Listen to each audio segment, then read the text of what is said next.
En terre ivoirienne, où se tient le premier colloque des Sénats d'Afrique, la République du Congo est représentée par son président du Sénat, Pierre Ngolo.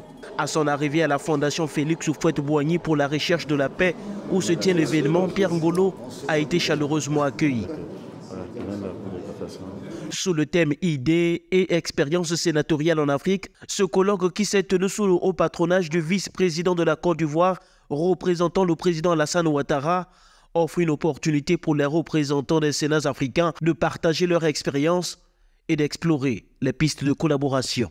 Notre implication totale pour l'aboutissement de ce colloque et notre collaboration hautement appréciable ouvrent la voie au renforcement de nos liens dans un esprit de partage d'expérience pour des actions porteuses.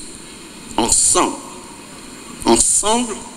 nous pouvons et nous devons surmonter les défis communs et élaborer des stratégies pour améliorer nos pratiques parlementaires afin d'infléchir sérieusement et positivement les politiques de construction de nos pays.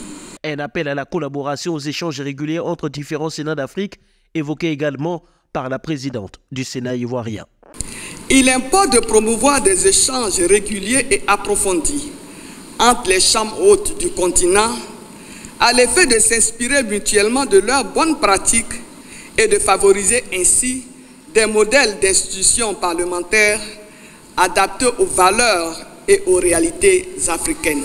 Le premier colloque des Sénats d'Afrique abordera également le sujet de la création de l'Association des Sénats africains, un vœu du président du Sénat congolais inspiré de l'expérience européenne. Lorsque notre projet aura vu le jour, avec une association des Sénats d'Afrique véritablement opérationnelle, nous devrons en permanence avoir une pensée pour M. Gérard Larcher, président du Sénat français.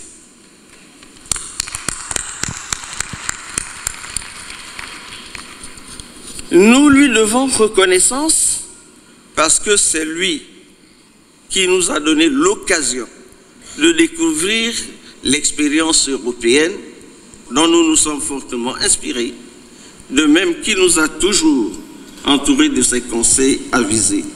À ce colloque des Sénats d'Afrique, un invité, Gérard Larcher, président du Sénat français, qui lors de son mot reconnaît les efforts de Pierre Ngolo dans l'aboutissement de ce projet. Particulièrement le président Ngolo, président du Sénat de la République du Congo, qui a porté cette initiative depuis 2019, cette initiative qui aboutit aujourd'hui. À l'issue de l'ouverture de ce colloque, Pierre Ngolo ainsi que l'ensemble des délégations ayant effectué le déplacement de Côte d'Ivoire ont été reçus par le vice-président de ce pays d'Afrique de l'Ouest.